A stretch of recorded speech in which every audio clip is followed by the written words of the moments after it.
All right, here we go. We've got ourselves a very exciting match for you. Spawning up in the top right, it is for Onsyde Gaming Maru. In the blue. And his opponent, spawning down on the bottom left for Dragon Kites Gaming, it is Oliveira. In the red. It is the rematch of the World Championship right here. Going to be a very exciting match, that is for sure. And I'm here for it.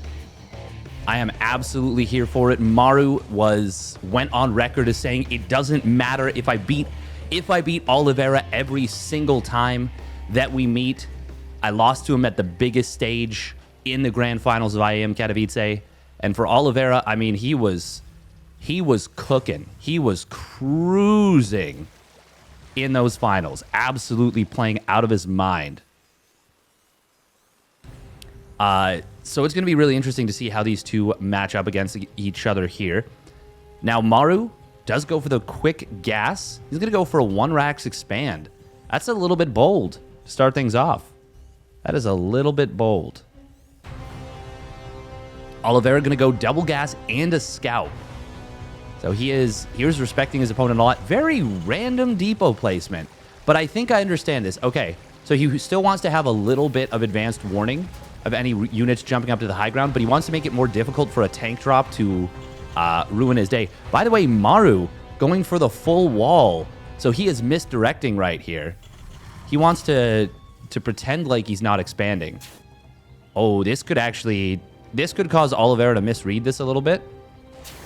And Oliveira would be able to move across the map most likely with the first 2 Reapers, but he might think he can't now. The only thing is that depot was late. Oh, wow. Maru going Reaper Reactor. If he moves out with this Reaper, that would be extremely bold. This is one of the situations in early game TVT that Terran players talk about as not being particularly fond of, where if you lose that early Reaper, you die. You know, like, it's a very bad situation. Now, of course, Maru's smart enough to know that, so he's just going to keep his Reaper on the high ground. But this is a situation that he's put himself into that's a little bit precarious. Now, he is just going to stay on... he's going to swap this off. He's going to get Reactor Hellions. And that's I've always found that to be a really cool way to approach the mid-game of StarCraft 2, in TVT specifically, because it lets you save up gas. So, Oliveira, he's getting a Cyclone. He's getting Reapers. And this is already 100 gas right here. Another 100 gas for the Cyclone. Maru, only 50 gas spent. That's a bargain. And he's going to be able to fight his opponent's army. And in theory, these Hellions could potentially go for a run-by later. Now, it's not going to be easy to find, but there's always a possibility. Always a possibility.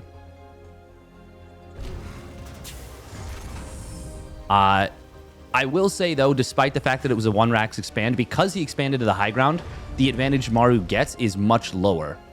Ooh, Oliveira almost blocking the landing. That would have been kind of nice, because that would have meant these SCVs had to wait a little bit longer to start mining. Would have been a nice little easy value play. The big advantage Maru has right now is the faster orbital off of this. So he doesn't have to build that, which means he's pumping out SCVs. He's got that extra mule. Oliveira, though, very fast 3rd CC. Very fast 3rd CC. And I think Oliveira has now identified what his opponent's opener was. So that's good. That's important. The Banshee is super interesting to me. I wonder what he wants to do with that. If that's purely defensive in nature or if he wants to go aggressive, we will see. 3rd command center coming on in for Oliveira, or for Maru as well.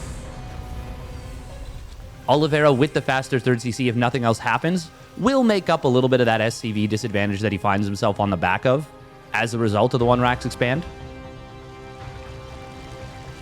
This is a lot of Hellions right now, and there's actually not a lot of units for Oliveira. Does he... Okay, he's got a Cyclone in the main. Feels like he should have more stuff. An Interference Matrix... Okay, well, the Banshee actually just makes sure that you can't run at this. Yeah, you can't. You can't. I think Maru had a really dangerous timing against Oliveira if there wasn't a Banshee. So it seems like Oliveira identified very well what Maru may have wanted to go for. So I was wondering what that Banshee was for. It seems like it was actually insurance against specifically a very aggressive move with the Hellions and an interference matrix to either knock out a siege tank or knock out a cyclone temporarily. So Oliveira checking the move in advance. That's kind of neat. And yeah, with that faster third CC, we will see things equalize here. Maru, though, did go very fast double engineering bay. Not that much faster than Oliveira, but still hasn't started up his 4th and 5th barracks. Though I suppose neither had Oliveira at that point when he started his. Yeah, this is a pretty... They've gotten to the same place in very different ways, but they're both on similar setups. Now, Oliveira does actually take an SCV lead. Did Maru get supply block? Did I miss that? Or has he just not been pumping SCVs as much? It shouldn't be this much of a worker lead. Or did he cut workers to continue the production? I am not too sure. This is such an interesting little ragtag squad. Now, if it's just a map control squad, it's great, because it actually fights pretty well. Oh, he's going to go for it, though. He is absolutely going to drop a bunch of auto turrets, drops that interference matrix. Oliveira doesn't have what he needs to defend just yet. And this is tricky. Stim is not yet done for Ollie. And we do see auto turrets getting dropped on both sides. Cyclones will get the lock-ons, but all the Ravens survive for Maru for the moment. Siege Tank gets knocked out, and Oliveira is just going to get run over by Maru here. Maru comes in with the weirdest little attack. 3 Raven, 10 Hellion, and a few SCVs, or a few Marines to reinforce, and he just runs Oliveira right over. Maru, even if he gets cleaned up at this point, is so much damage done. Now, the last Raven does go down, but this is catastrophic damage. And Maru, his 1-1 now completes. His combat shields is going to finish. Oliveira hasn't even started that combat shields. And Maru is he's just in a dominant position at this point. What a wild push. So successful, too. Oh, and Maru's going to jump on the siege tank. He is going to crush this position. And Oliveira will have no choice but to tap out. Maru takes game number 1. All right, here we go. Game number 2. Spawning down in the bottom right for Onsyde Gaming. It is Maru. In the red. And his opponent spawning up at the top left for Dragon Kitesy Gaming. It is Oliveira. In the blue. Now, of course, this is all a part of the best of 7 clan war that is happening right now. The World Team League match. It's a pretty good one overall.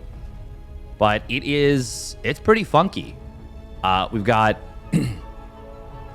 Wait, hang on. Maru cutting an SCV, sending an SCV across the map. He is going to proxy a second barracks. Ooh, this is spicy. This is spicy. Now, like I said, this is a best of 7. It's 3 best of 2s. And then if one team gets to 4 wins, they win the match.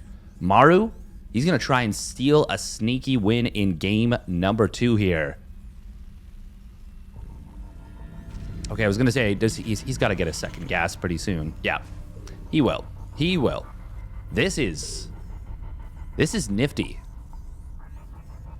This is pretty cool and can definitely catch an opponent off guard, especially when you have the mental edge. Maru's always played with a certain swagger that everything he does is going to work. And I think of everything that Maru has going for him, that might be his biggest superpower, is that confidence, that swagger. Because when you think that everything you do is going to work, you do it fearlessly. And that might be what was missing from him in the IEM Katowice situation that he lost. By the way, this is really cool. Oh, hang on. Is this going to be a 1 base all-in? It just might be. Because he's putting a depot on the map. Oliveira, where does he go? Where does he come from? Where does he go? Oh, he's going to see the Reaper. Hang on. At this point, is this enough to build? Oh my god, he made a reactor. Oh no, this is bad news, Bears.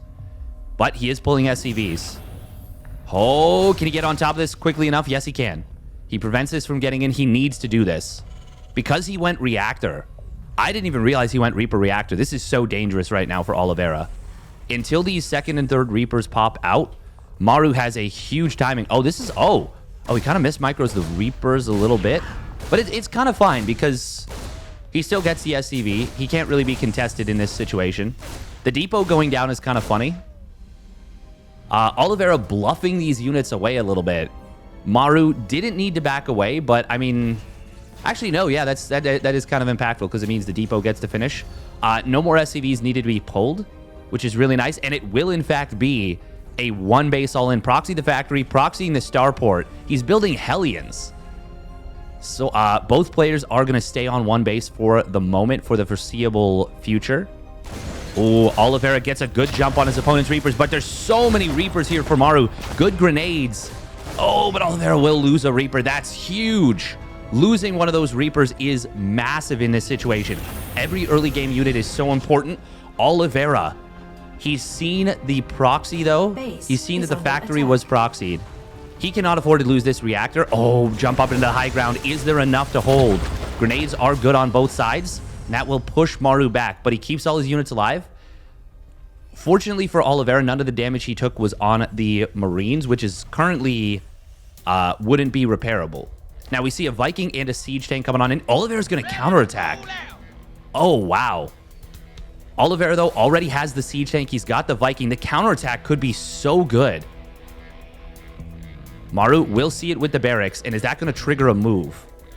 It just might.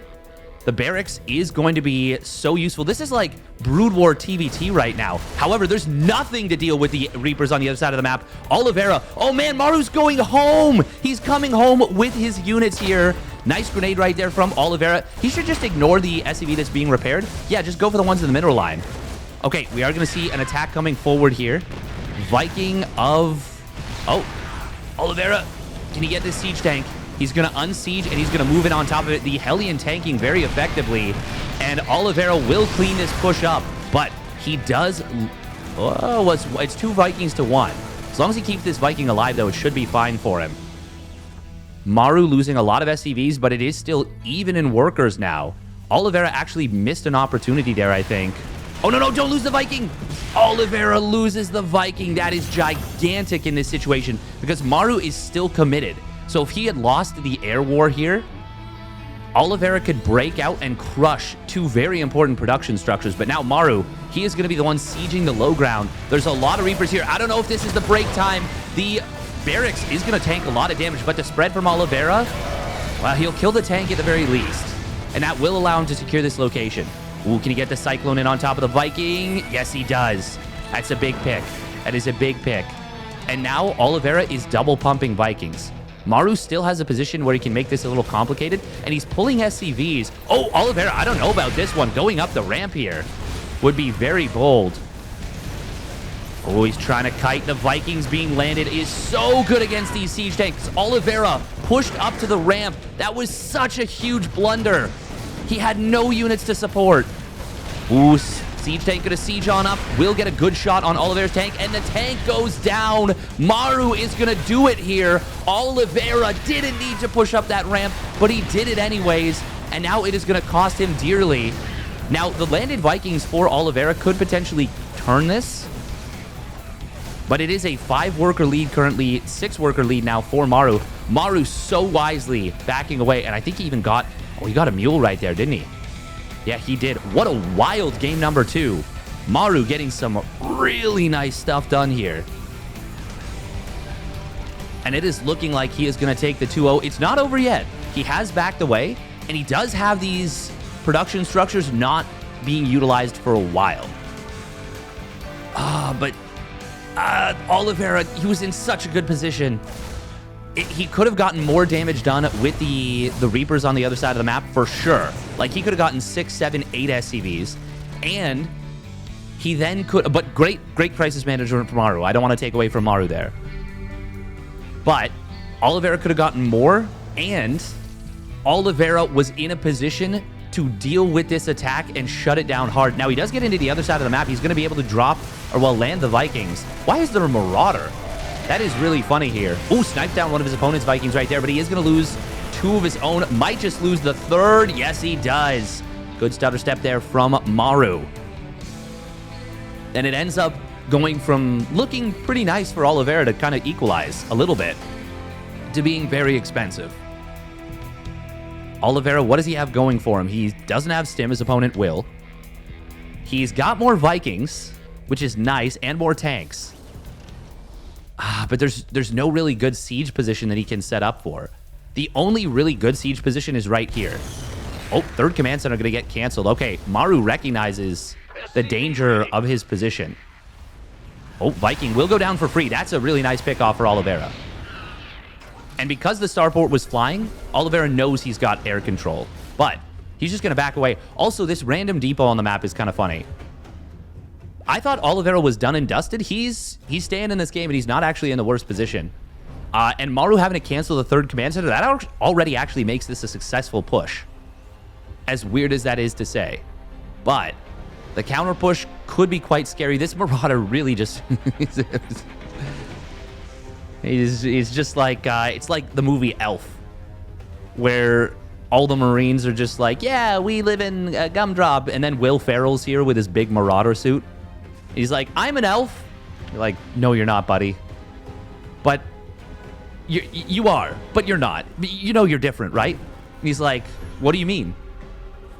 Anyways, Liberator's going to be able to pop out, and they're going to be a big deal here. But the triple siege tank setup from Maru will kill the 1 tank of Oliveira. Stim will complete. That's the biggest deal here. If Oliveira had Stim denied, that would have been a disaster for him. As it is, it's a bit of an uncomfortable position, and now he's using the Liberators defensively on the siege. Oh, Medevac almost goes down, which would, of course, be a nice pickoff. Oliveira does start off combat shields, but Maru's already got it. Also, Oliveira went double engineering bay. Maru only went single. Oh, Maru, look at this. He's frightened of a counter drop. He's building 2 turrets. I mean, Dragon Scales is a nasty map for drops. It is a really nasty map for drops. Maru, right now, his Marines are way better than Oliveira's. And they will be for a little bit. Oh, he's got to target the tank. Okay, he does get it. But Maru will get the counter kill. And Combat Shields is in a lot of trouble. Oh, Liberators, where are they? Where are the Liberators? Please tell me they're not... No, why would you go across the map with them? He needs those Liberators at home. He needed... God. The Liberators would have been so good right here. Oliveira is really stumbling here. He's going to get a little bit of counter damage done, but it's not going to be enough to justify not having these Liberators at home. He gets 4 SCVs, loses 1 to a turret. Oh, man. They should have been at home. Maru already finished up his 2nd engineering bay and armory, so he's going to be able to get into his 2-2. Huge doom drop from Maru. Oliveira not in position to deal with it. The Vikings were nowhere to be found, and Maru is going to gun down +1 weapons. He's going to get into a great position. His Marines are just way better. He's going to deny 1-1. Oh, man. Even if Oliveira cleans this up, which is a big if, Maru just put himself into a gigantic advantage in the macro game. Maru making all the right moves in all the right places. Now, he is going to lose these medevacs, and so these bio units are trapped. Oh, that was an optimistic pickup. He is setting up... Oh, my God. Is he going to go for a break? He is. He's going for a break at the front. He's going to flank from the back, but that was not... That was not it. That was not it. Oliveira gets... Actually, for the moment, he's up in army supply. But this concave, this arc of tanks right now. God, he needs Liberators so bad. He's got 1.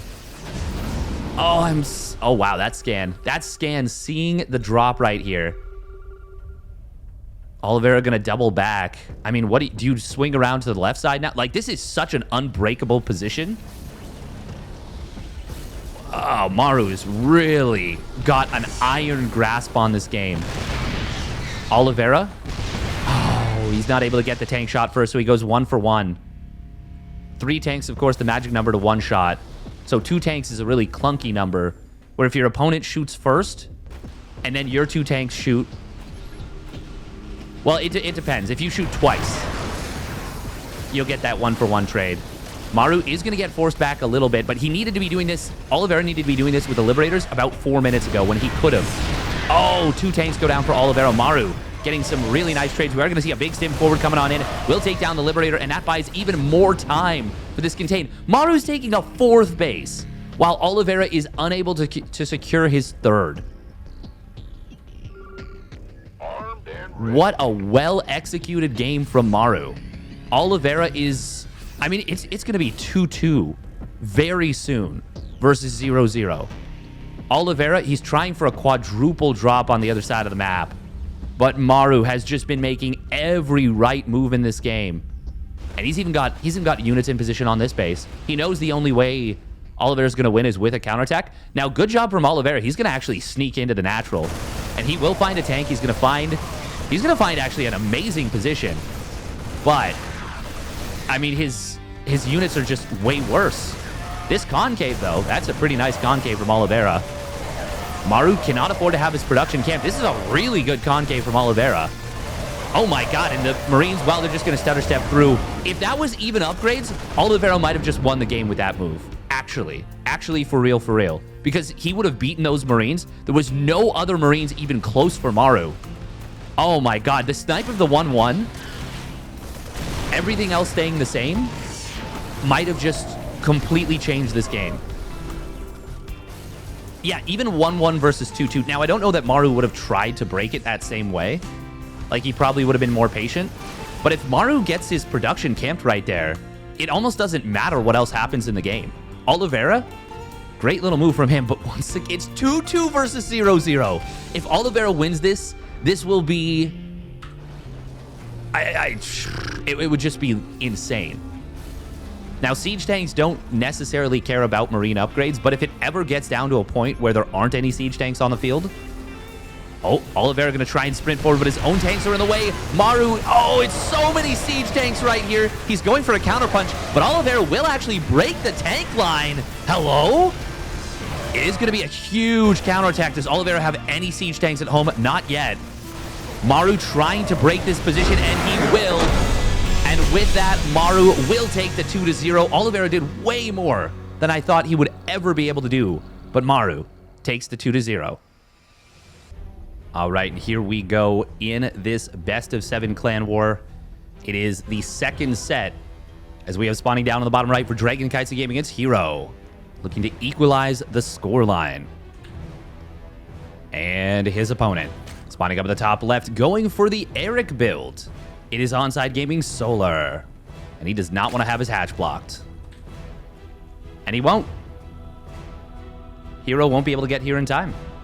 That is simply how this works. 37 seconds, that's when the hatch plops on down.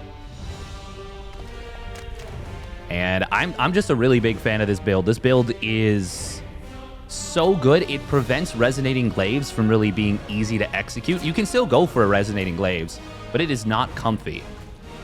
It is certainly not a comfy situation to try and do so.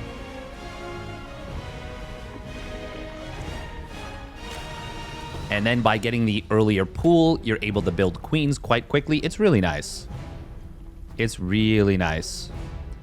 But yeah, going back to that previous game, there was a couple of instances where Oliveira was in a really good position and wasn't able to get the job done.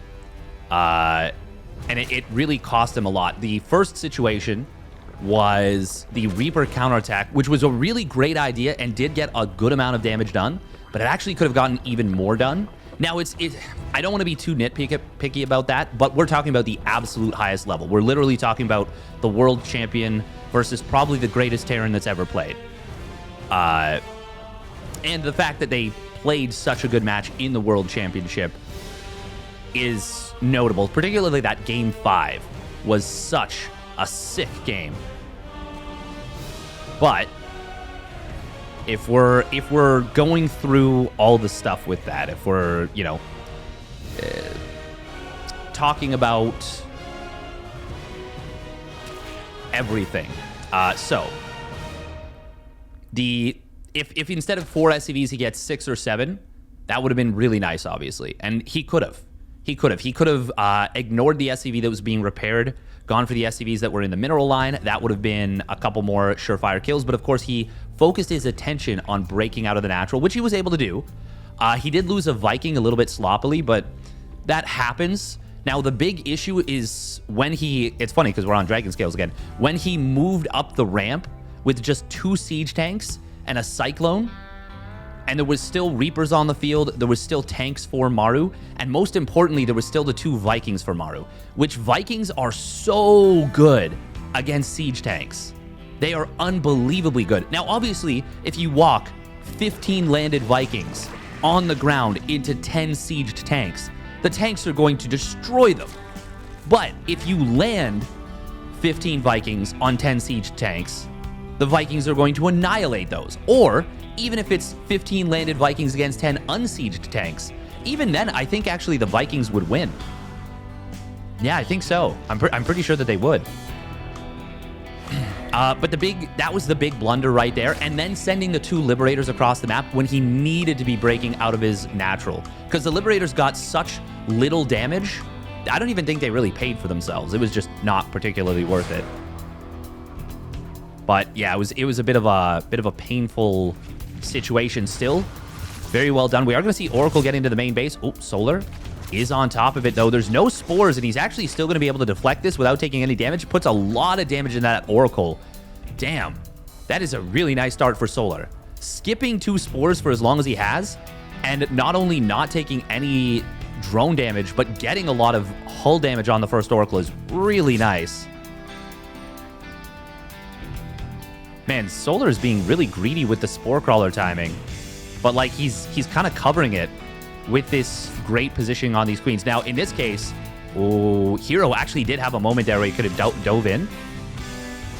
But Solar, once again, on top of this great stuff from Solar. Meanwhile, herO, Forge and Twilight Council, no surprise. 3rd Nexus coming on down. And we do have a quick Evo Chamber from Solar.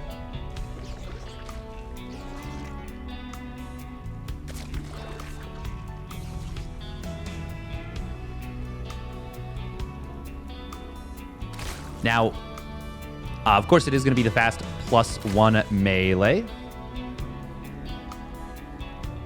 Oh. Drones, 2 of them do get picked off in the 3rd base, but this Oracle, will it get away? It will. It does manage to recall out, and he gets 3 more drones with the 2nd Oracle and gets away with that one as well. Okay, now we're cooking. Now we're cooking. Now we're talking.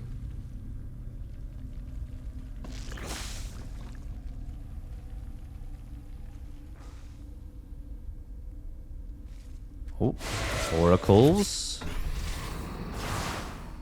Oh, is he going to be able to pick off the creep tumor? He is. Nice job. And of course, once again, I don't want to take anything away from Maru because Maru played an outstanding series and he forced a lot of those mistakes from his opponent. Ooh, is this going to be... there's 5 Adepts here. I was going to say, I don't know if I like Solar taking that fight. Good job from herO, picking off a good amount of creep. That's really well done. Creep spread is super important in this matchup right these days. Ooh, this time we will see Solar going for the fight, and he's got enough lings to pick off 2 of the Adepts. Doesn't want to chase the 3rd and 4th because they were in a bit better position. The Oracle, of course, had its Pulsar Beam on. I actually like that a lot, that he just kills the 2 Adepts and then backs away. Of course, he sees a good number of Stalkers. He knows what's up. He's going to double down on the Mass Ling. And Mass Ling is great against, well, especially +1 melee Lings is great against Stalkers. But the Stalkers, you know, we've seen Max Packs, we've seen herO do some really impressive stuff with Blink Stalker play. And that Blink is coming online very shortly. And part of the reason why creep spread is so important is that the queens can no longer cover if they're off creep. They cannot effectively cover against the oracles. Stasis Ward is going to come on in. 2 Stasis Wards, but he does show them. I do prefer the way MaxPax does this, where the Stasis Wards are a little bit further back. And look at this. We've already got 2 of the Stasis Wards getting baited, but one of them does get a big connection. However, the Stalkers already used their Blink. Oracle's actually going to be able to get some great damage here. And the Stalkers will pretty much all retreat on out.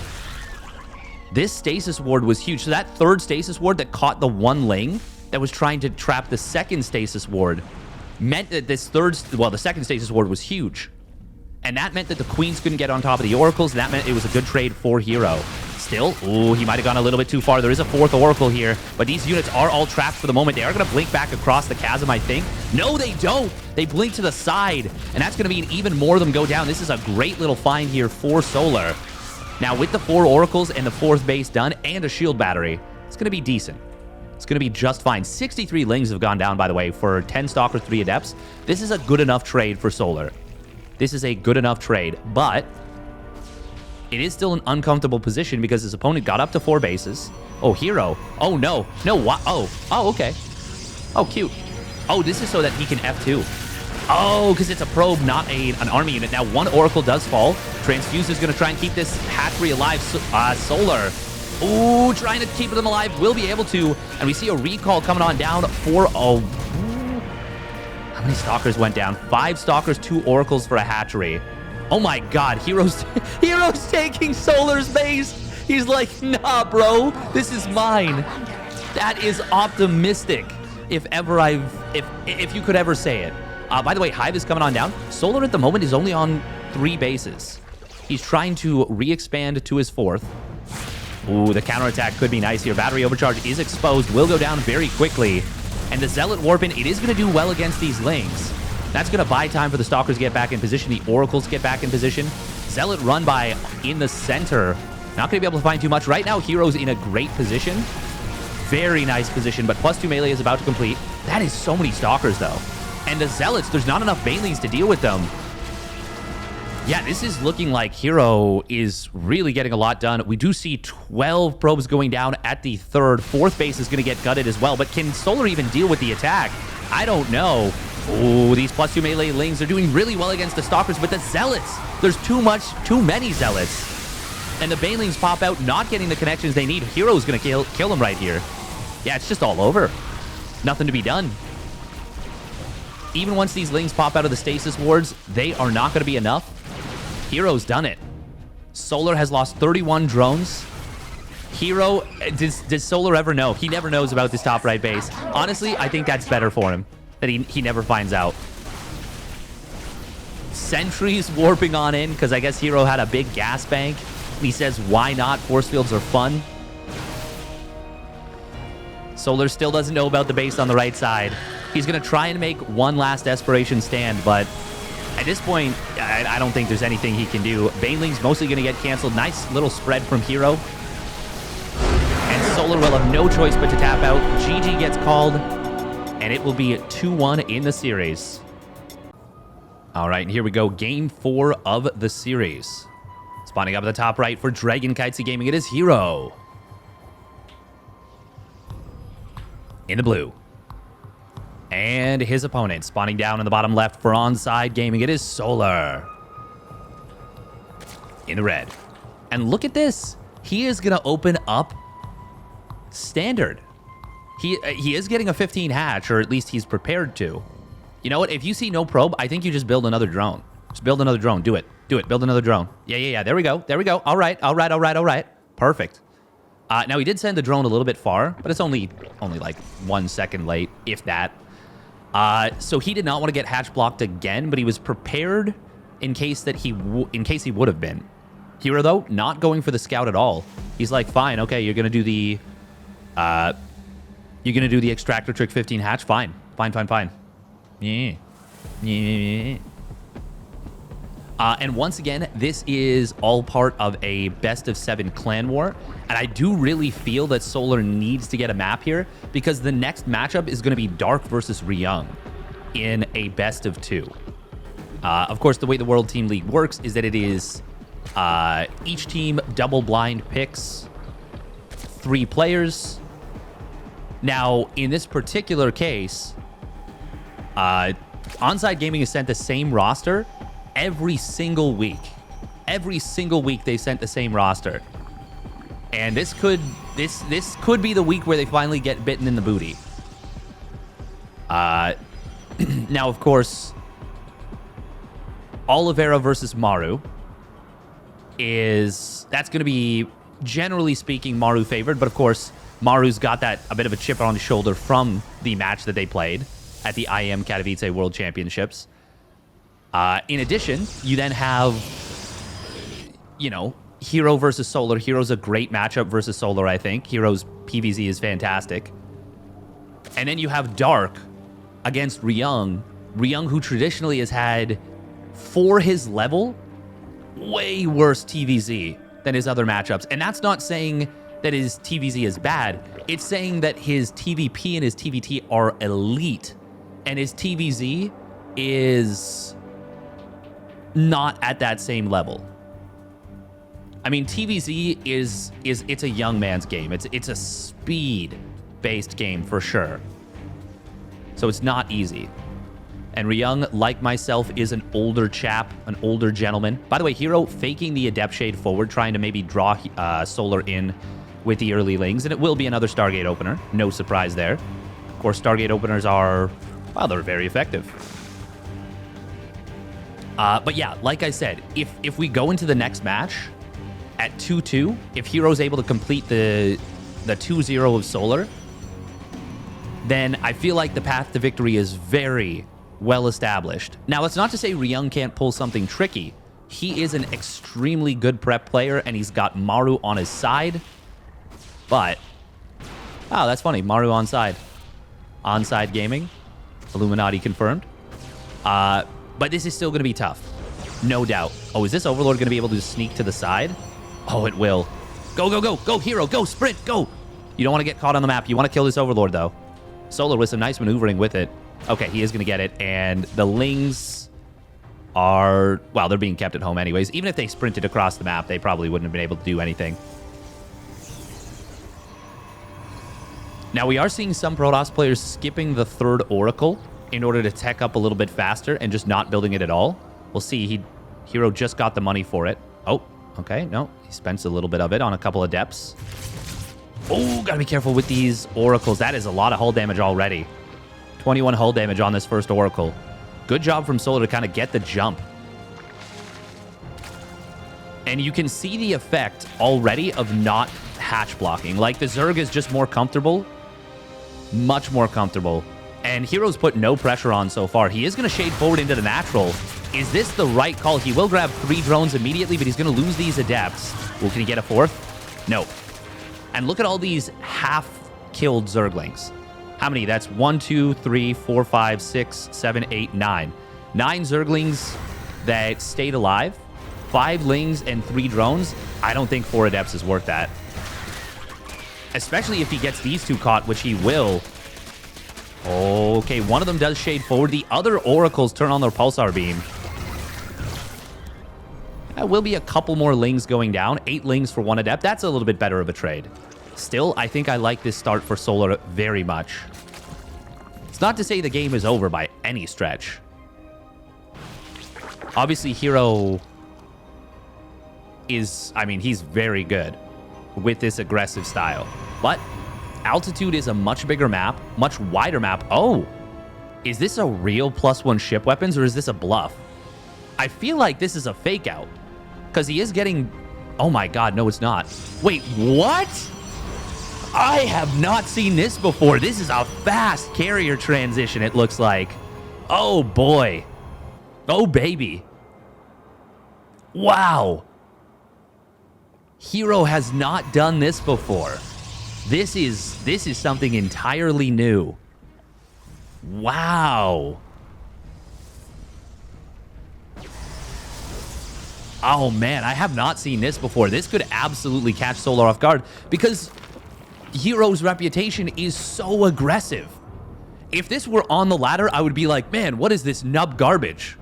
What is this noob garbage? What are you doing getting double Stargate carrier off of Blink Stalkers on 3 bases? But because of these players, because of the reputation, because of who they are and how well they know each other, this is a brilliant move and such a nice build order choice.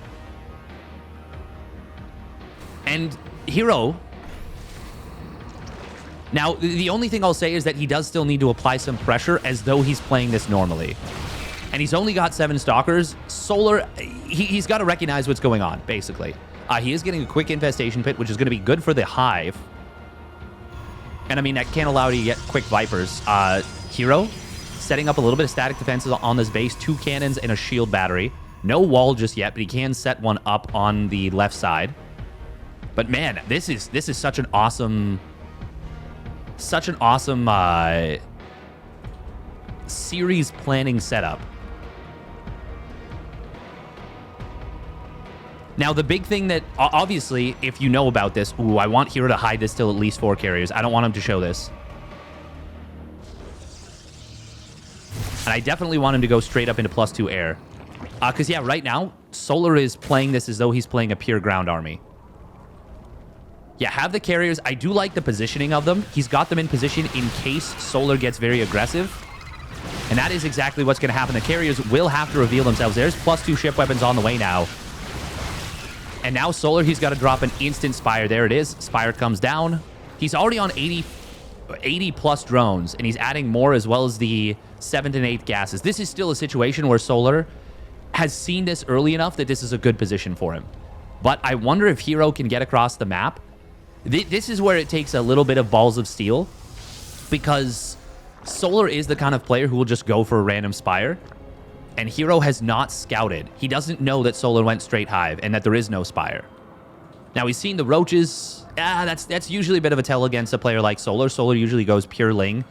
Sometimes just a few Roaches if he's going to go very quick Spire. Oh, don't lose the Oracles. Very important. Oh, he does. The 2 Queens coming in from the bottom with the snipes.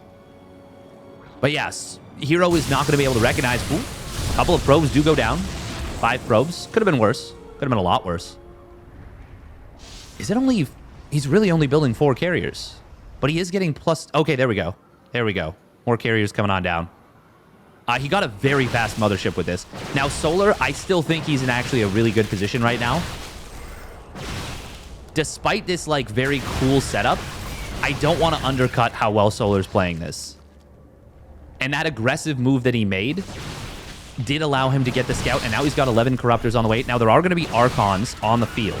Ooh, herO's got to be careful. He cannot afford to lose these units. Oh, but they're going to get surrounded. A lot of them will fall. All of those Stalkers that were surrounded just went down. A couple more probes just fell as well. That was an extremely good trade. Extremely good trade for Solar. Solar on a 5th base as well, of course. Been mining it for a decent bit of time. herO does have a good economy, but he's actually... This is weird. He's oversaturated on the 4th and undersaturated on the 3rd. Gotta tidy that up a little bit. And it is important to note that a bunch of gateways are coming online. Charge is finishing. +2 ship weapons is finishing as well. And there are Archons on the field. So herO's got a strong, powerful army, but these are +2 melee Banes, and they are going to find... Ooh, they're going to find a pylon, a lot of static defenses, and 1 Baneling gets in, will get a good number of probes. 7 probes go down. This is why you need the actual wall. I don't know why herO hasn't walled this position. I really feel like he should. Solar, at this point, I mean, with herO not taking a 5th base, he doesn't need to kill his opponent. Ooh. Mothership, it's... you don't really want to attack into a mothership, that's for sure. Is he going to really go for this? I don't know. There are a lot of Corruptors here. But the thing is, you won't know where the Archons are easily. Ooh, but if he can get an out position, that would be really nice. Archons are moving forward to try and cover these carriers. Oh, that's some big splash damage on the Corruptors. Mothership will get jumped and will get taken down. But that was a pretty expensive attack. Now, 26 probes did fall during all of that. Still, Solar threw away a lot of stuff. He's remaxing, and he spent most of his bank, but he's still down an army supply. herO, he's got to go, though, now. He has definitely got to go. Now, can this Carrier Archon counterattack be defended? I don't know that it can. This is going to be tough. The Corruptors are being rebuilt, but there are 6 +2/+1 shields carriers. Good concave little spread here from herO. Solar could go in on the 5th base, but he wants to go for the production as quickly as possible. Corruptors are coming on in. Void Ray is going to reinforce. These carriers are going to stay alive almost indefinitely here. The Archon's not even really protecting the carriers, but the carriers just holding their own anyways.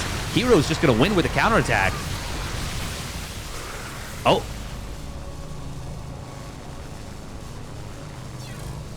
Oh, who is it? Who is it? I don't think it matters. I think herO's already won.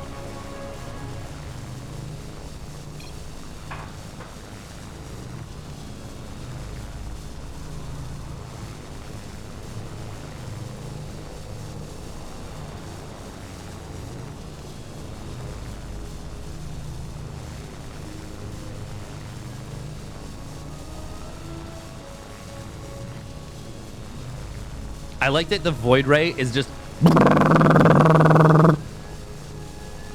Yeah, herO's already won this game. Solar, there's nothing he can do. He can't get enough anti-air.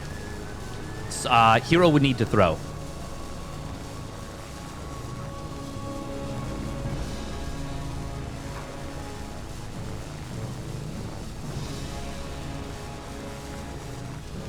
Oh. Game paused.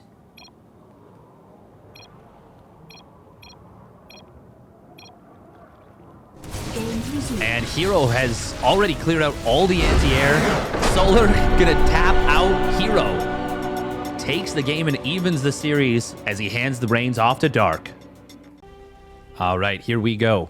Game number 5. The third best of 2 spawning down in the bottom right for Dragon Kites Gaming. It is Dark in the red.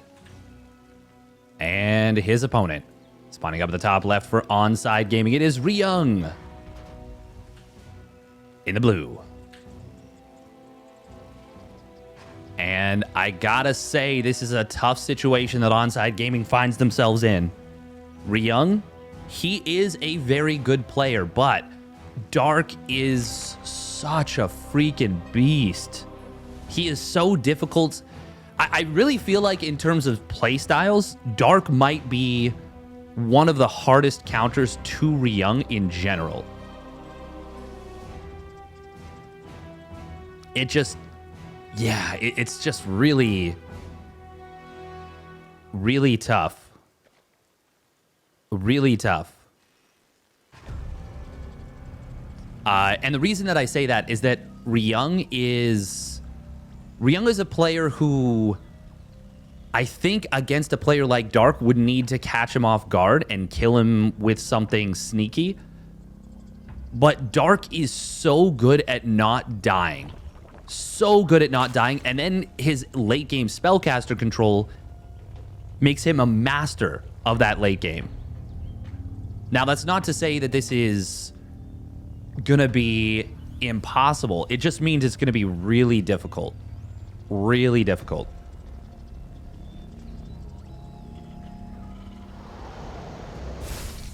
Oof. And a stat from the chat. Shout out to Firefly Grave. Dark is 35-5 in games and 15-1 in matches against Ryung. That is one of the most brutal stat lines I've ever heard of. That's up there with Ragnarok versus Maru. By the way, I do like this actually from Ryung very much. He goes for the SCV block on the right side base and gets the Reaper, just beelines it to the third base. This is really cool. I actually do think this is the way that you have to try and play against someone like Dark. Oh, Ryung. Okay. Ooh, the SCV does spot these lings trying to sneak out. Extractor trick, build cancel will keep this alive. Dark wanted to sneak these lings onto the map and try and get some damage done on the other side of the map. Ryung. Okay, you got to move to the top, I think, and try and intercept this queen. Oh, that's not what he wanted. He wanted to knock this away, not closer. Oh, that is not what he wanted at all. Because now this means that Dark gets to take the base. Yeah, there it is. He could have delayed this for another maybe 10, even 15 seconds. Dark, by the way, this link speed is super fast. It is a fast third command center, so Ryung's Hellions are not onto the field just yet. Dark... So this is funny. Ryung forced Dark to build the fast link speed. Oh, and now he gets the surround. And this is going to lead to maybe 2 dead SCVs. And that's going to not just wipe out the advantage that Ryung got. I think this actually makes it better for Dark. Oh, oh man. He could have actually killed that Hellion. Because the second Hellion was not out yet. And it was pinned against the wall already. Yeah, if Dark had been even more decisive there, which I don't blame him, because you expect the 2 Hellions to pop out at the same time. But if Dark had just gone for it, he would have killed that second Hellion. Or, well, the first Hellion. And then the second Hellion, if it pops on the bottom side, like that, this was already pretty rough for Ryung because look at the worker count. We got a 13 worker lead already. This could have gotten 10 times worse.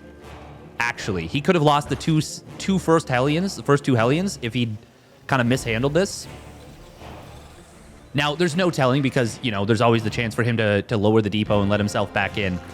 But this could have gotten really ugly. By the way, it looks like Dark wants to go for a big mid-game Roach Ravager Ling attack potentially, or at least he's giving himself the opportunity to go for that. Doesn't need to, but he might. He might go for this.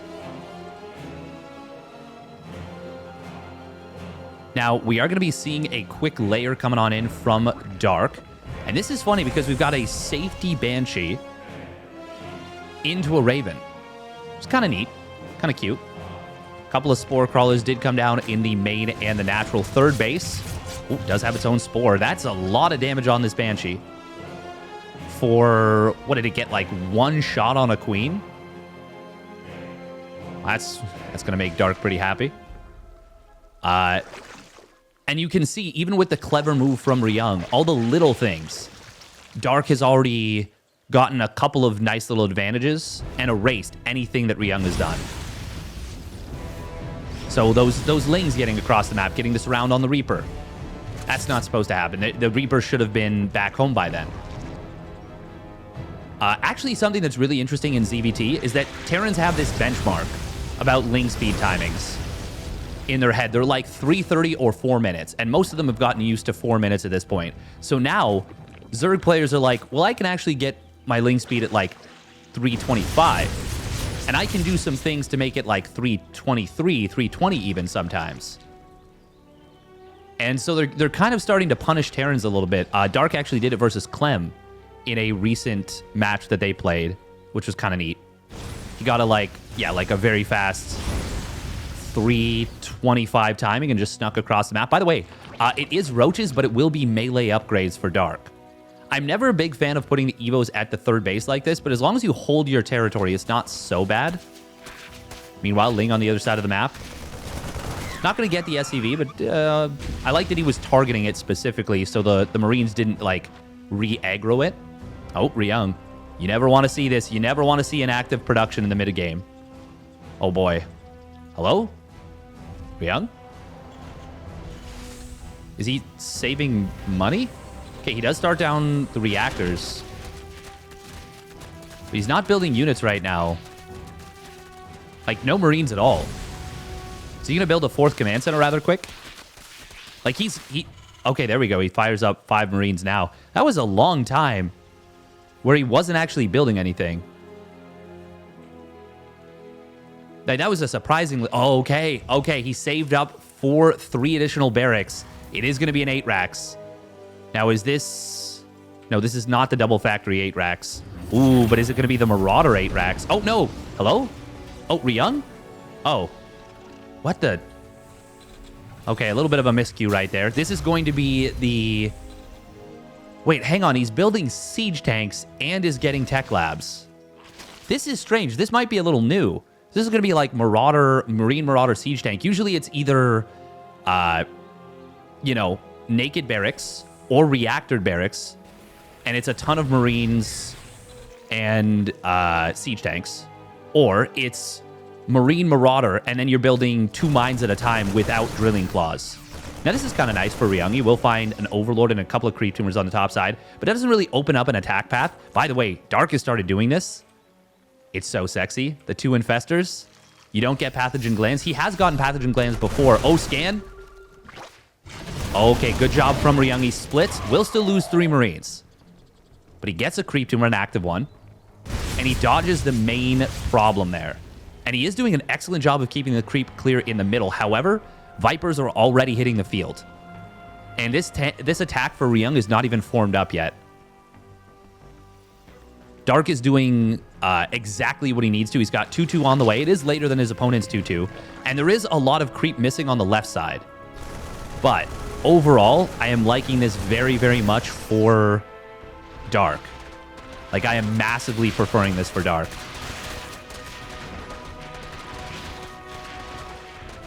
There it is. Ultralisk Cavern coming in for Dark as well. Ooh, we are going to see the Hellions getting surrounded here. Oh, Ryung, he moved confidently forward many times with him, and Dark never tried to punish, and this time he does. And he does get a little bit of a punish. I do like these rocks going down as well. It's going to be really good against this dedicated 3-base push. And of course, oh, Fungal Growth. Nope, not going to come on down. Oh, Dark going to go for it here. Anti-armor missile coming on in. Will actually connect on a little bit of Ryung's army as well. Infestor does go down. This is looking pretty good for Ryung, actually. Blinding Clouds will hit. Oh, actually, he spams out the Blinding Clouds. Does knock out 2 of the tanks with it. Corrosive Bile take down the 3rd tank. Interference Matrix hit the Infestor, but it does have Fungal Growth available. Won't be the best Fungal, but it's decent. Still, Ryung is starting to really make some progress here. He doesn't have his 2-2 yet, but it will be completing shortly. Ryung, oh my goodness, can he actually do it here? Old man Ryung is stepping forward super strong. Corrosive Biles, oh, do connect on a single Marauder. +2 melee is denied. And the Vipers do not have energy yet. There are a bunch of Banelings about to complete, and Adrenal Glands is about to complete as well. Ooh, the Banelings will get chewed up by the Siege tanks. Blinding Cloud only hitting 1 tank. Second one in the back still firing. But Corrosive Biles will take it down. Nice dodge on the Parasitic Bomb, splitting against this. Ryung is really making work happen here. This is such a dedicated push, though. And his medevacs are mostly out of energy. Still, he is starting to make it happen. +2 Carapace does complete. But these are... well, these are Roach Ravager that are completely exposed. This is turning into such a nice attack. Concussive Shells helping out so much here. Ultralisk are going to hit the field, but they don't have chitinous plating. And there's a bunch of Marauders already in the field. Ryung, I think he's doing it here. This prepared build from Ryung is looking so sexy. Dark. I think he rushed the engagement when he really didn't need to. Raven is still alive, does have enough energy for another anti-armor missile. Now, Ryung's still got to be careful. I think he should just go to the left, kill this base, clear up the creep, and back away. Take a 4th command center. Don't rush this. I think rushing this is how things could go really bad for him. Oh, Parasitic Bomb on the Raven is quite funny. Ooh, Transfuse on the Queens coming on forward. Liberators are slowly pushing forward. I don't blame Ryung for trying to end it either. And he might just be able to. Especially with no chitinous plating. Maybe he's clicking the Ultras and seeing that they don't have their plating, and he's like, okay, I can keep pushing. And if he gets these Liberators on the ramp, which they already kind of are, things get so difficult. We are going to see a break attempt coming in from Dark. Parasitic Bomb will kill the Liberator and hits a couple of medevacs as well, but this is so much bio. Dark is on the ropes. And Ryung is going to crush through in game number 1. Ryung puts his team on match point. What a showing from Ryung. All right, here we go. Game number 6. Spawning down in the bottom left for Dragon Kites a gaming. It is Dark in the red.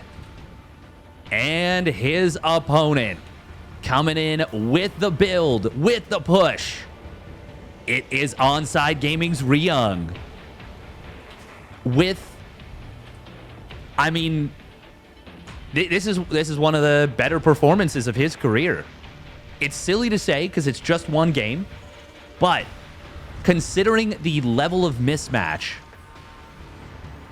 and the stakes, his team needed this from him so badly to try and force an ace match, and at this point, he could, like, he might even be able to take this one down. Now, Altitude is... so we go from Babylon, which is probably the worst map for Zerg in the pool in TVZ, to Altitude, which was Dark's pick and is... I mean, it's the best map for Zerg in the pool, I think. Some players would say Ancient Cistern. I disagree. I think it's Altitude through and through.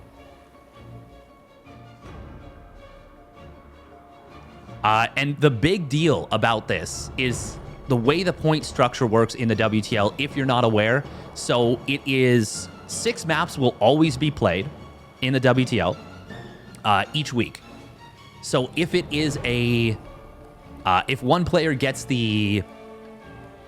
one team gets 4 maps, they will win the series with 3 points in the standings. If you... get 2 or less maps, you get 0 points. If it goes to the ace match, both teams get 1 point. And if you win in the ace match, you get an additional point. So it's you have a possibility of winning 3 points, 2 points, 1 point, or 0 points.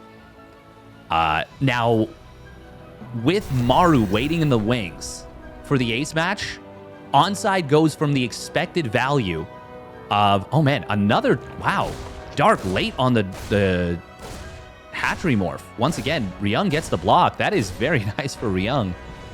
And the SCV once again with the block here.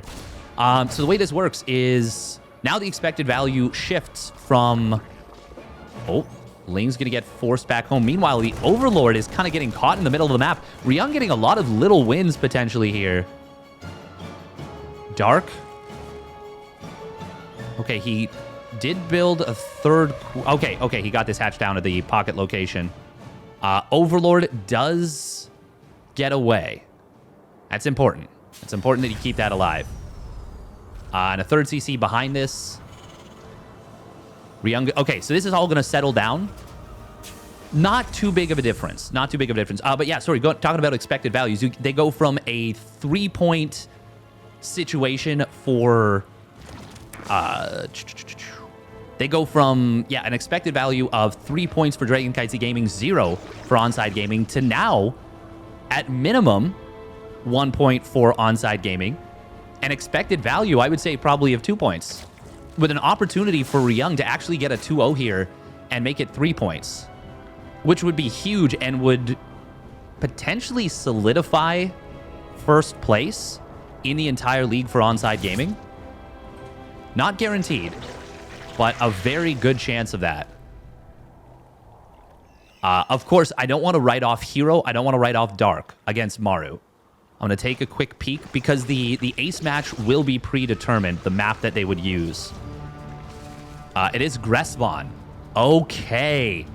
Well, that is a great map for an ace match if it does end up being Dark versus Maru.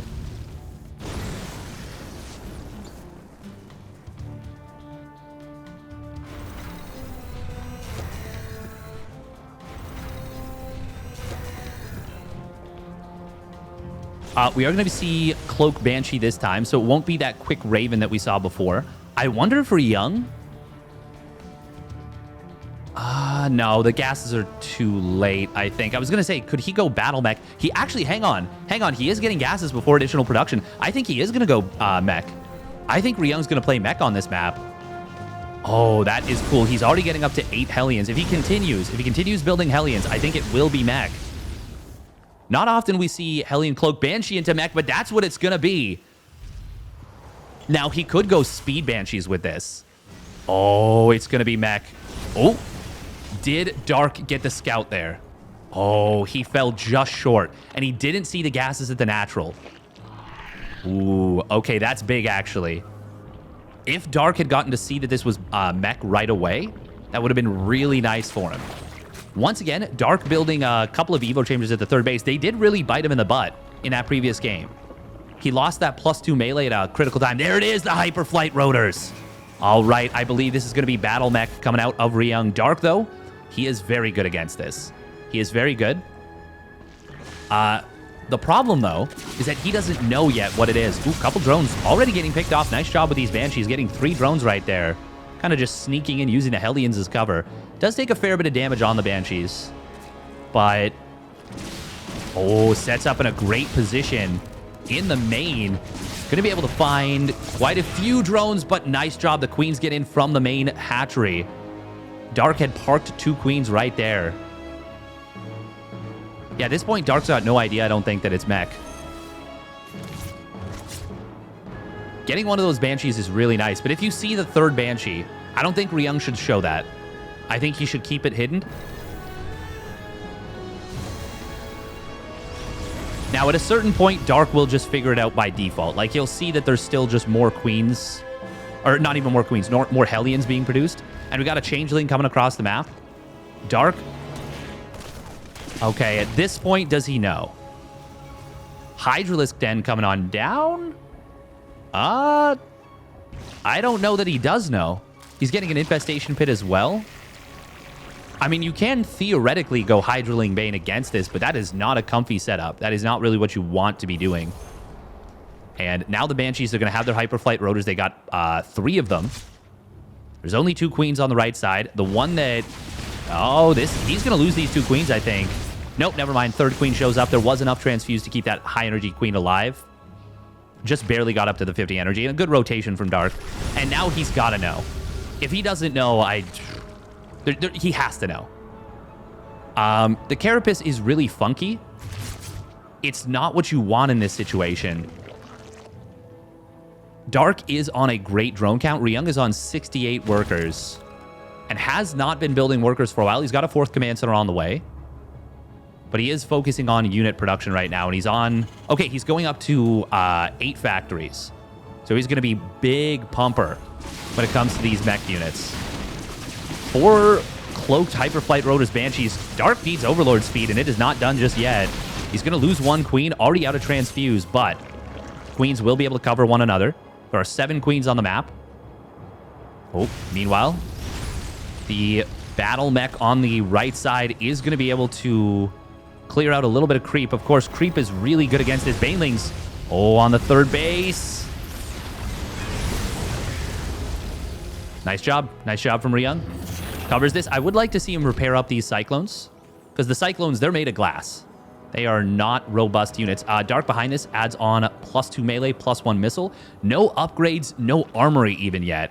So he can't even morph Hellbats. That's actually a big problem. He needs to be able to morph Hellbats.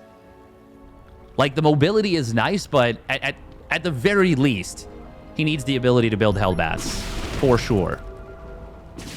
Now, the Banshees are super mobile, which is great, and they're going to be able to clear out a lot of creep, but Dark is pretty well set up on 5 bases. However, ooh, he's not in position right here, and the lock-ons... No, okay, Ryung is just gonna...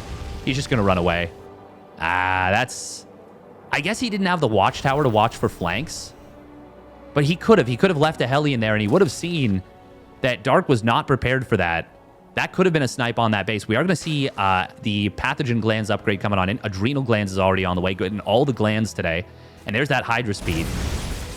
Ryung, now he moves in, but now Dark is prepared to pounce on this. Oh, this was not the move from Ryung. Ryung waited until Dark was in position and gets his army swallowed up by the Ling surround. Oh, Ryung, why? Why did he attack in there and not before? He is going to get in with Hellions on the right side. We'll be able to find some good value. And actually, these Queens, 2 of them are going to go down, but the Hydras, they'll be able to push this away. Still 8 drones fall. That's not enough, though. He's going to lose at least 1 Banshee. Oh, he's going to lose a couple Banshees, actually. And these Banshees are pretty trapped. Oh, no, he gets baited in. No, no, no. Okay, runs away. Good job, good job. Oof, gotta be careful. Viper's about to hit the field. Ryung does still have 80 SCVs, and he's still in a decent position. But Dark was able to get a surround there. A really good one. Baneling's coming in from the back. Ooh, they see this. Oh, but they weren't looking to fight, so they actually just all get taken out. Only one of them even gets an attack. Meanwhile, Hellbats do come in on the left side. It is 1-1 now on the way here for Ryung. Dark, despite that great engagement, yeah, he's actually not in... I'm not a big fan of Dark's position right now because of the lack of creep. Ryung could kill this base on the right side, but I don't think he actually knows about it yet. Drilling Claws is not yet done, but it is going to complete shortly, and that will make this a lot more complicated to try and surround. Ryung does have Drilling Claws completing momentarily. Banelings, ooh, not quite blowing up those 2 mines. There's that Drilling Claws upgrade completing. Adaptive Talons also on the way. Dark is actually really in a lot of danger right now. There, Ryung finds the base on the right side. Will be able to slowly kill that off. And if Dark doesn't do something soon, it's just going to die. I say slowly. That's not actually... That's dying quite quickly. It is not slowly falling. It is falling quite fast. Abduct does come in on the Raven. The Hydras. They are just such a weird choice. Oh, Widow Mines. Okay, not as bad as they could have been, but Ling's getting it on top of the third base. Ooh, Ryung. He's going to get some big lock-ons here. Kills off so many Banelings right there. The thing is, you can use Vipers to abduct Cyclones, but it's not a comfy play. Like, the Cyclones are... There's just so many of them that abducting individual Cyclones just feels bad. You need just a massive surround, and that's what the Widowmines are here to deal with. Big Widowmine shots on those Lings. Going to completely nullify the chance of a surround. Now, Fungal Growth could be big here. Ooh. Lings are going to try and wrap around. Ryung might be trapped here, and in fact, I think he is. He's just going to stand and fight. He knows the surround is coming from the back, so he just kind of lets it happen. That is a really nice cleanup for Dark. Ryung stayed way too long. Once those mines fired, he probably should have been on the rapid retreat. There was no reason for him to be there. He didn't really gain anything by being there, other than just representing threat. Nice unburrow on the mines, but some of them still went off. And I think Dark is going to be able to counter-attack and just crush through, potentially. He doesn't know necessarily about this base on the right side. It would be really nice if he cleared that out. Where are the Banshees? There's only one Banshee on the field right now. And Dark is kind of all over Ryung at this point. Seismic Spines has completed. He now scouts the base. He's got a great concave. Ryung can't really bust through this. And now it's going to be Dark doing to what Ryung did to Dark, which is zoning out a base and just killing it off slowly for free. Oh, Infestor. Oh, nice job. He gets the Infestor. That's a nice little snipe. But Ryung trying to go for a counterattack. He's got so little at home now to defend against this. And Dark is going to... He's just going to take a great siege position. And Ryung, it looked pretty good for him for a good amount of this game. Ooh, attacking the Lurkers, not what you want. Oh, that's a lot of damage coming in from these Lurkers. These are +2 Lurkers. They do not muck about. And the 2-2 mech, it's not yet done. Those upgrades are not yet completed. Widowmine, oh. Oh, the friendly fire is not so friendly after all. And Dark, he's done it. He is going to force the ace match.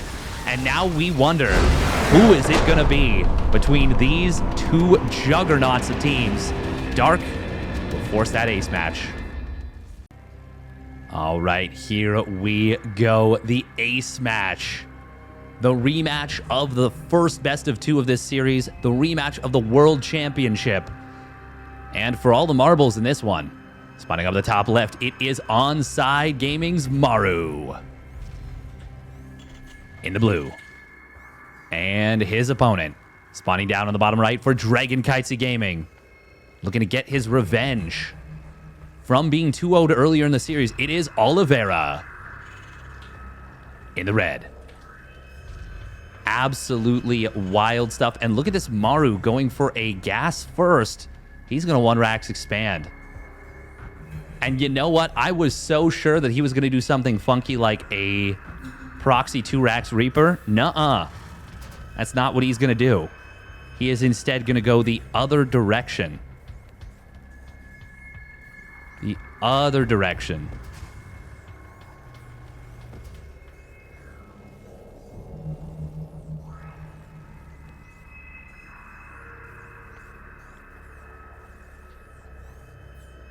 Gonna go for the 1-Rax expand. Gonna play greedy. Greedy stuff. Now this is pretty neat. Oh, SCV does. Okay. Oliveira gets here for the timing to deny the scout. Or to deny the command center. And Maru's like, okay, you've scouted me. I don't want to show you this. So instead he builds the quick depot. And then goes high ground command center again. Now this is actually similar to what Maru did versus Oliveira in the first game of their series. Was it the first game? Yes. Yes, it was. Yes, it was. So we built the second depot, which delayed the command center a little bit and delays the advantage, but it is safer. It is safer, and he keeps his opponent from figuring out exactly what's happening. So this is a reaction from Maru. Now, is he going to open up the exact same way? No, he's not, because he actually stole the game, kind of, with a very funky Hellion Raven timing in game number 1. Maru doing... I mean, Maru does things with his units that, you know, don't bear mentioning. We'll put it that way. They're just nasty sometimes. In a good way. In a very good way. Oh, Oliveira does get the jump on his opponent's Reapers. Will kill the first Reaper. Oh my goodness, Maru already finding himself getting caught flat-footed completely. But Oliveira, you got to keep pushing. Did he see? Okay, did he see the reactor? He did. Complete. So he knows that he can regenerate back up and go back in again. This is actually very dangerous right now for Maru. Maru's actually in a ton of trouble. Ooh, good job from Oliveira. Keeps his health. Oh, okay, the one Reaper does get hit. Maru tries to go for it. Ooh, he's got to be careful. He cannot afford to lose this second Reaper, I don't think. Well, actually... Oh, Oliveira! No! No! Why? No! Oh, the bad pathing! Well, okay, now that... now it's completely fine for Maru. Oliveira with 2 Reapers and a Hellion at the bottom of the ramp. So I was saying he could have gotten a lot done. He didn't need to, though. But with 2 Reapers and a Hellion at the bottom of the ramp, he could have kept his command center from being delayed for maybe not. With 2 Hellions, might have been a little tricky. But either way, losing those 2 Reapers is so painful. So bloody painful. Now, the Hellion is going to counterattack. There is a Cyclone on the other side of the map. Oh, and it will be... Oh, it was going to be a Marine mine drop. Still might be. Still will be, I think. Hellion will kind of sneak around. Will be able to find 1 SCV. Can he get anything more? No. But, oh, look at this fake cloak. Cute. Something we usually see in TVZ. But, it's nice to do that in TVT. I do like that Maru is... I mean, that's just such a nice little play. Such a nice little play. Oh, man. Oliveira. God, losing those 2 Reapers like that it's just so painful. Oh, Reaper gets into the main base. Will get a scout, sees the 3rd command center timing, so that's good for Maru. Good bit of information. And once again, Oliveira's fast 3rd CC is going to really make up for the small difference. But since he killed an SCV as well with the Hellion, it was already mostly made up for. Now Oliveira's going to be ahead in workers, assuming nothing else happens. But Maru is forming up for a decent-looking push.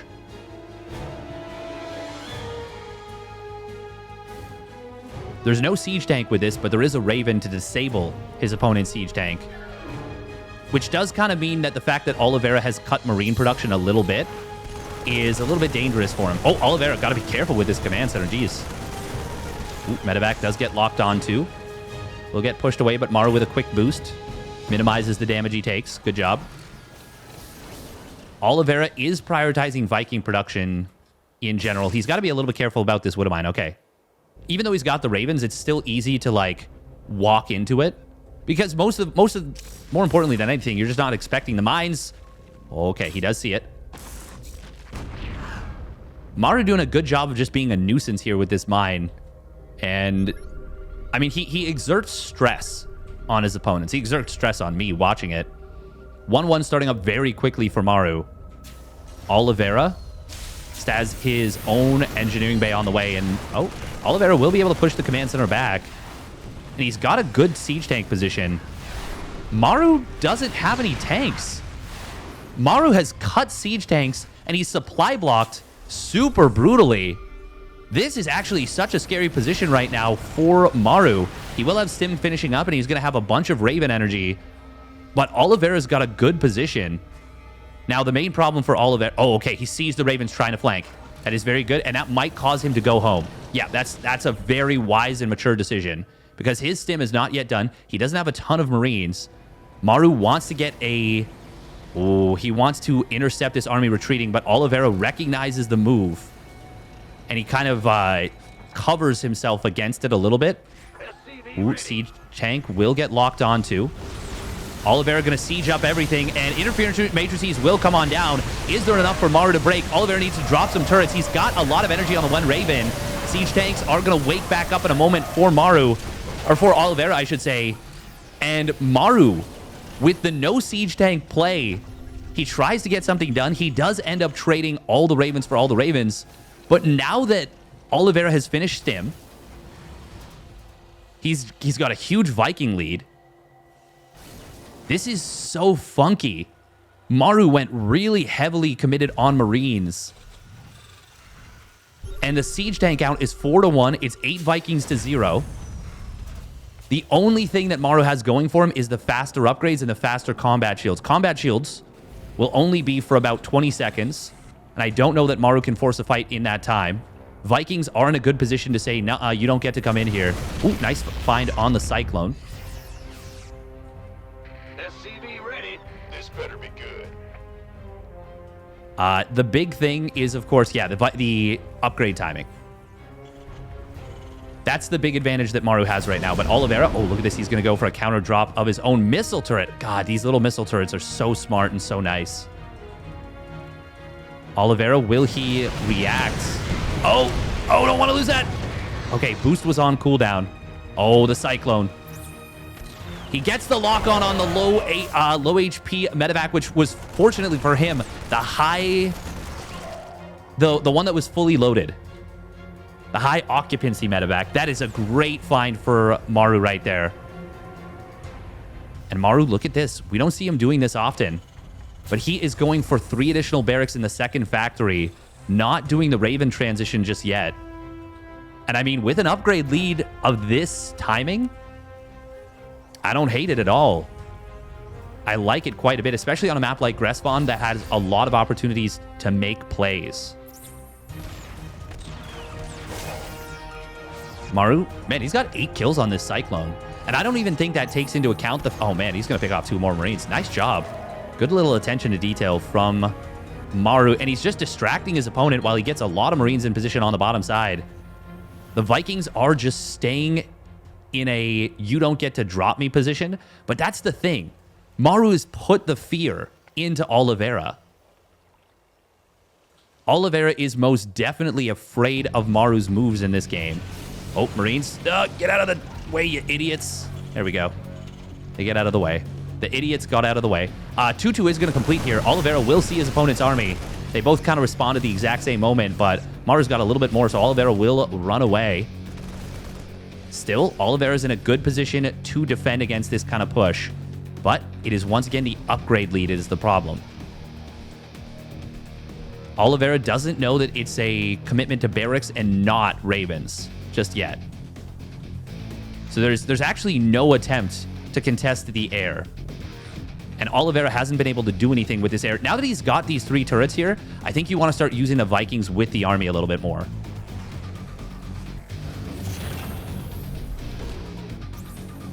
Oh my god, if he can get the sensor tower with that Cyclone, that would be so nice. Big stim coming out from Oliveira. Doesn't really achieve much. And look at that. He snipes it down. This Cyclone has 10 kills. Oh, here we go. We're going to go for the attack. But Oliveira... Oh, that was so nice. Maru tried to bait the siege tank fire on top of the Marines, but Oliveira targeted. He targeted behind this. Look at this. He'll snipe down 2 medevacs. That's what I'm talking about with these Vikings. And now 2-2 completes for Oliveira. He instantly starts up the 3-3 and the +2 vehicle weapons. Maru didn't start up his +2 vehicle weapons right away. Oliveira... pretty on point here. Oh, they're going to walk into each other. And this is good for Oliveira. He'll snipe down 2 medevacs and maybe 3 siege tanks. Oh, Oliveira's got the numbers initially, but Maru does show up with reinforcements. And the siege tanks of Maru were a little bit more effective in that fight because Oliveira's were very far away still. I think that was a better engagement for... it's actually hard to say. 3 Vikings did go down. Oliveira pushing into this position. I don't know about this, but he will... No, it ends up being 2 tanks for 1. Better for Maru. Especially since those were low HP tanks. And I like that he retreats them back. Kind of shuffles them to the back of his army. Oh, that's a big siege tank shot on the bottom side. Oliveira going to lose a lot of units to this. And in fact, he actually doesn't even clear the tank. I didn't even know there was a tank down there, and neither did Oliveira. Oh. Okay, Oliveira will clear it up with his own siege tanks. Maru getting ready for a big counterattack on the bottom side. Maru's army movement is so good. There we go. There's the Raven transition, or the Starport transition. Oliveira setting up for a big drop on the right side. This missile turret, though. I mean, the sensor tower doesn't cover everything. Oh, man. Look at this. Maru. He's just going to clear out a tank. How did these Marines even get there? Did they just run into it? Okay. Look at this. He's going to avoid... Oh, this army might be trapped. We do see the counter drop on top of this. Maru will get on top of this. Very well done from Maru with the counter drop, the triple medevac drop, doing some great work here. Oliveira gets all of these tanks cleaned up. Oliveira is trying to move through the bottom side, and it looks like Maru took a lot of losses on the Marines, or at least a lot of HP loss. It's not the worst thing in the world. It is 10 tanks to 6 in favor of Maru. And Oliveira, oh, can he pick up? Yes, he can. Very nice, and he boosts out. Meanwhile, will try and spread against these tanks in the middle. And he gets a good position on the low ground. Going to be able to knock out the center tower and a couple of tanks here. And we'll start sieging this position. Oliveira's maneuvering has been really nice through the middle. Maru going to lose this command center. Maru, he just gets caught flat-footed completely. He will try and break this position, but Oliveira's got a couple of really well-placed tanks on the low ground. However, Maru's tank count is very good against the mass Marines. 3-3 versus 2-2 is going to help Maru out a lot. Very cool set of fights coming on in. That was looking really scary for Maru, but he was able to get on top of it before it really got established the position. However, these are +2 siege tanks for Oliveira, and they are really taking a toll on a massive Marine count for Maru. And now the Marines of Oliveira are moving forward, but there are too many tanks in the back. Maru will still break the position. It is very even in this game. And you can see why Dragon Kites Gaming had confidence in Oliveira despite everything. Now, this is still a little bit scary. Oh, is there enough Marines to cover the tanks? I don't know. Oliveira moves forward. He will lose a lot of Marines, but he's going to be able to clear out a good number of tanks as well. It is 6 tanks to 3. There's Liberators on the field for Oliveira, if no Vikings. Ooh, nice little boost forward with the medevac to get some scouting information. Very nicely done from Maru. Oliveira, can he clear out this one siege tank? Yes, he will. Oh, can he get another one? Oh, the dodge from Maru. Great pickup. Very nicely done. Double medevac drop on the left side. There is a, planetary fortress on this bottom side. Liberator. It's going to be able to clear up this tank. Maru not even bothering to unsiege. I think he knew it was dead, and he just was hoping maybe Oliveira rushed into the position, anticipating an unsiege. By the way, the main command center was lifted to the 3rd, so there's only 2 orbitals right now. And look at this. I love this. Oliveira just setting up to deny mining for a little bit. Now, Maru does have 4 Ravens on the field, and they are starting to join up with the army.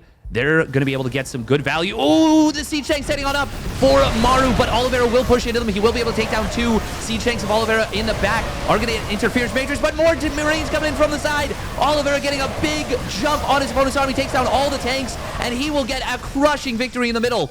Maru is now very much on the back foot. Oliveira is really starting to roll on fire on all cylinders.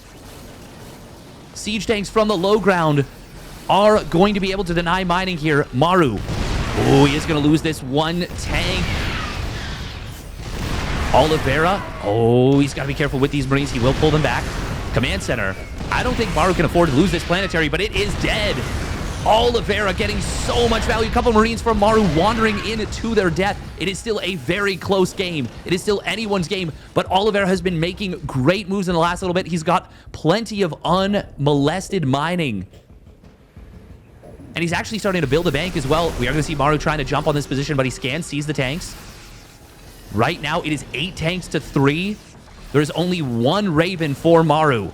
And if Oliveira knocks out this last base, which I think he is poised to do, it could just be lights out here. He is going to sprint forward, takes down the command center, and Oliveira can just back away, but he is going to continue to push. Maru is on the ropes right now. Even though he's maxed out, he has lost so much mining. Oliveira, oh, he's going to find so many SCVs for free, 13 of them. He's sprinting forward into the natural. Is this the right call? I don't know. But Maru going to try and counter push through. Massive siege tank shots on the Marines of Maru. Oliveira has grabbed the initiative. Is he pushing too deep, though? He just might be. But he has got a siege position on this command center. He's going to sprint forward, takes down another couple of tanks of Maru. Oliveira is doing it. He gets the last base of Maru. Oliveira. Is he going to win this one in the ace match despite going down 0-2 in their very first battle? We are going to see Marines jumping on top of these tanks. Maru says, I'm not cooked yet. And he finds 5 siege tanks at the tail end. Very well done by Maru right there. There is now a Viking lead. There's a 25 Marine lead. Has Oliveira thrown away a little bit too much? It is very possible that that is the case. What a game so far. Oliveira just needs to spend his bank. He needs to pump out as many units as he can. Maru has to get it done right here, right now with this push. Oh, the Liberator is an important key. It will get sniped down very quickly. Nice job from Oliveira. Maru going to try and stim it on top of the tanks, but there are 3+2 tanks, and they are taking a huge toll on Maru's Marines. Oliveira will take down the last of the tanks. The Vikings going to get routed. GG is called. Oliveira does it in the ace match, and he does it again in brilliant fashion. 4-3 for Dragon Kitesy Gaming. And the dragon flies again. Oliveira, what a showing. GG.